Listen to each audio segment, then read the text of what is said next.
Aku bersumpah demi Tuhan yang Maha Perkasa dan Maha Pengasih, musuh kedustaan dan akan menghancurkan orang-orang yang mengada-adakan kebohongan, bahwa aku berasal darinya dan diutus tepat pada waktunya. Aku tampil atas perintahnya. Dia menyertaiku dalam setiap langkah. Dia tidak akan menyia-nyiakanku, tidak juga akan memasukkan jemaatku ke dalam kehancuran sebelum dia menggenapkan semua misi yang telah dia rencanakan.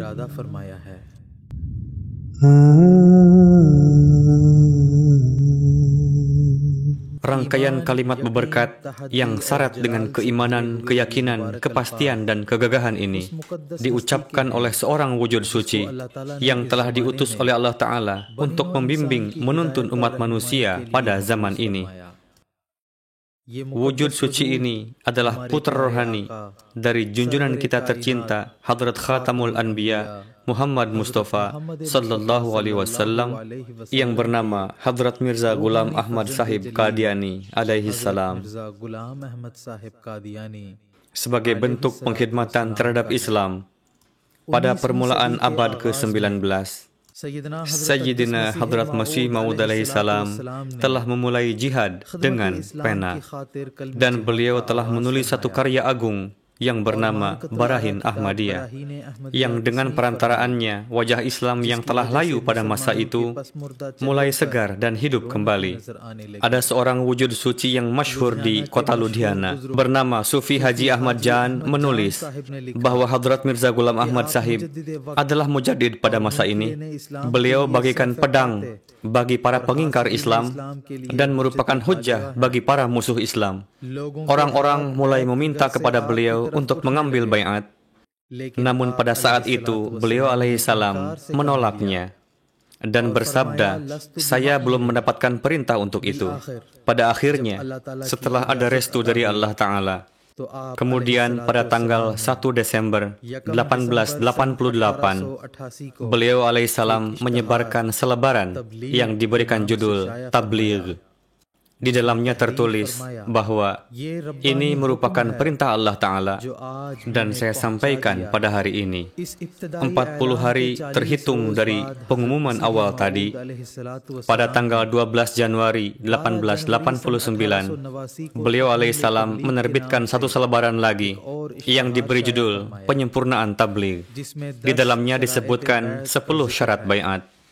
Sebetulnya 10 syarat baiat ini merupakan cerminan dari firman Tuhan dan sabda Rasul, yang di dalamnya diambil janji dari orang-orang yang baiat bahwa sampai akhir hayat ia akan menjauhi syirik dan dia dengan sepenuh hati akan mencintai Allah Ta'ala, agamanya, dan Nabi suci Muhammad Sallallahu Alaihi Wasallam, dan akan menjadikan Al-Quran Majid sebagai asas pedoman hidupnya. Setelah menerbitkan selebaran tersebut, Hadrat Masih Maud alaihi salam menempuh perjalanan dari Qadian ke Ludhiana. Selama di Ludhiana, beliau tinggal sementara di rumah Hadrat Sufi Ahmad Jan Sahib radhiyallahu anhu yang terletak di Mahalla Jadid.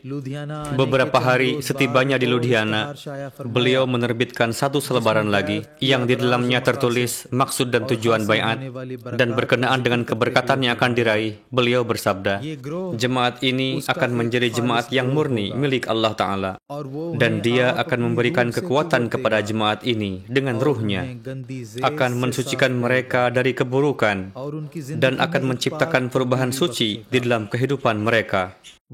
Allah Ta'ala akan menumbuhkan jemaat ini dan akan memasukkan ribuan orang-orang benar ke dalam jemaat ini. Allah Ta'ala sendiri yang akan mengairinya dan menumbuh kembangkannya hingga jumlah dan keberkatannya akan nampak mengherankan bagi yang melihatnya.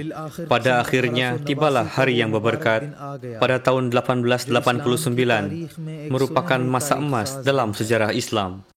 Inilah hari yang penuh berkat yang mana pada hari tersebut di kalangan umat akhir zaman, gerakan samawi untuk menghidupkan Islam dimulai secara resmi dan telah diletakkan batu pondasi Jemaat Ahmadiyah yang akan menjadi pembela dan pendukung Islam hakiki.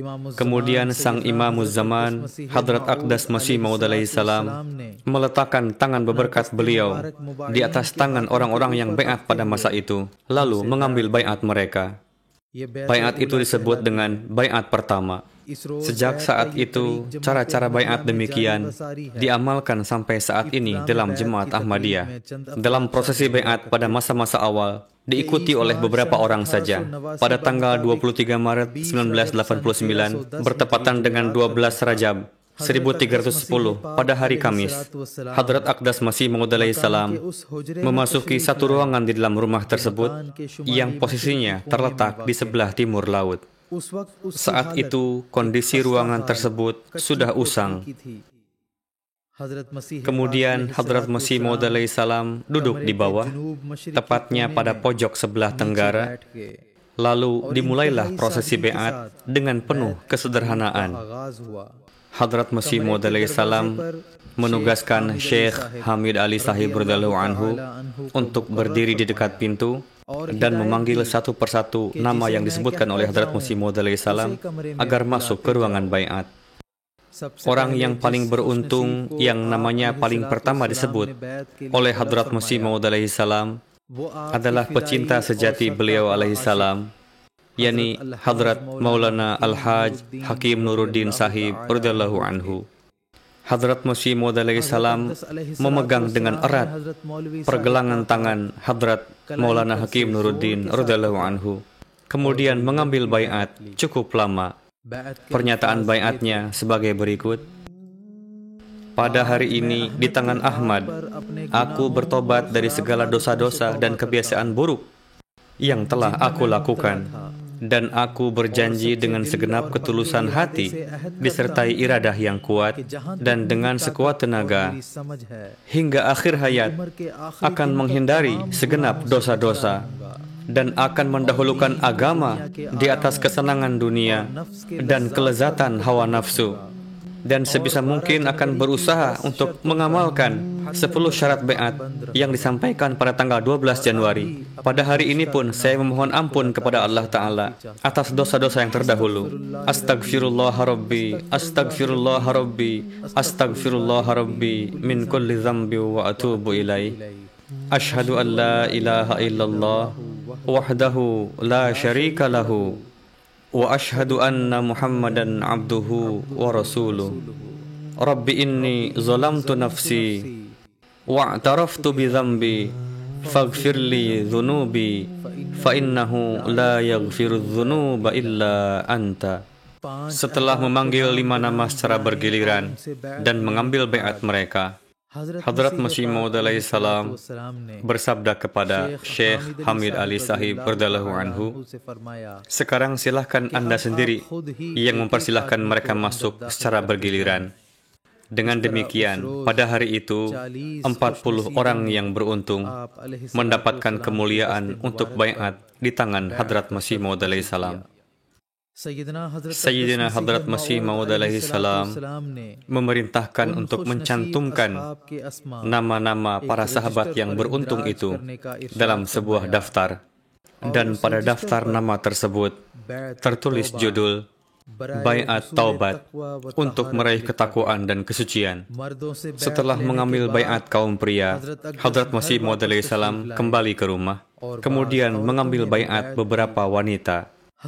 Hadrat Ummul Mukminin Sayyidah Nusrat Jahan Begum Sahibah radhiyallahu taala anha senantiasa mengimani sepenuhnya setiap pendawaan Hadrat Masih Maud alaihi salam. Untuk itu, yang paling pertama mendapatkan kemuliaan untuk baiat dari kalangan wanita adalah Hadrat Sugra Begum Sahibah. Beliau adalah istri dari Maulana Hakim Nuruddin radhiyallahu anhu dan juga putri dari Hadrat Sufi Ahmad Jan Sahib radhiyallahu anhu.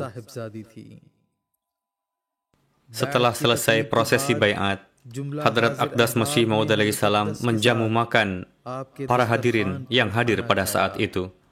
Setelah itu dilakukan salat berjamaah.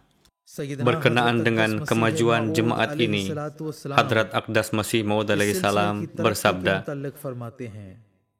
Allah Ta'ala berkali-kali memberitahukan kepadaku bahwa Dia akan memberi kemuliaan yang besar kepadaku dan akan meresapkan dalam hati orang-orang perasaan cinta kepadaku dan akan menyebarluaskan jemaatku ke seluruh dunia, dan Tuhan akan mengunggulkan golonganku dari semua golongan lainnya, dan orang-orang dari golonganku akan memperoleh keunggulan di bidang ilmu serta ma'rifat sedemikian rupa hingga oleh sebab cahaya kebenaran mereka, dalil-dalil dan tanda-tandanya, mulut semua orang akan menjadi bungkam, dan tiap kaum akan minum dari sumber mata air ini, dan jemaat ini akan berkembang dengan pesat dan akan berbuah sehingga akan melingkupi bumi. Ye bait nahi hai, ye sauda hai dil ka, jahan mein nahi hai कोई मोल इसका, जहां में नहीं है कोई मोल इसका, जहां में नहीं है कोई मोल इसका.